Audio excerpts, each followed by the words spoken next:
விடுதலை சிறுத்தைகள் கட்சி திருமாவளவன் தற்போது கையில் எடுத்துள்ள மதுவிலக்கு மற்றும் ஆட்சி அதிகாரத்தில் பங்கு என்ற அரசியல் ஸ்டண்ட் கடுமையான விமர்சனத்துக்கு உள்ளாகியுள்ளது.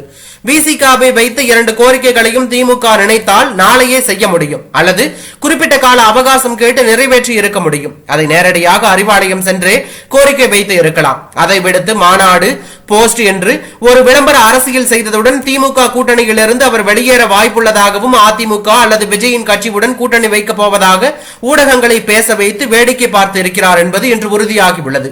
திமுக கூட்டணியில் தான் இருப்போம், மதுவிலக்கை கோருவோம், ஆட்சி அதிகாரத்தில் பங்கு கேட்போம், முதலமைச்சர் ஸ்டாலினை நேரில் சந்தித்தால் அது குறித்து பேச மாட்டோம் என்று திருமாவளவன் இன்று பேட்டி கொடுத்துள்ளார். நிலையில் திருமாவளவனின் இந்த சர்ச்சையான செயல் குறித்து நாம் தமிழர் கட்சியின் நிர்வாகி இடும்பவனம் கார்த்திக் தனது சமூக வலைதள பக்கத்தில் தொடர்ந்து கடுமையான விமர்சனங்களை பதிவிட்டு வருகிறார். அதில் முதலமைச்சர் மு.க. ஸ்டாலினை சந்திக்க அண்ணன் திருமாவளவன் போனதுக்கு பதிலாக அட்மின் போயிருந்தா கூட்டணி ஆட்சியை பத்தி பேசியிருப்பாரோ என்னவோ. மாநில அரசின் அதிகார வரம்பில் இருக்கும் மதுவிலக்கு குறித்து மத்திய அரசுதான் முடிவு செய்ய வேண்டும் என வலியுறுத்துவது மாநில தன்னாட்சிக்கு எதிரானதில்லையா திருமா அண்ணா?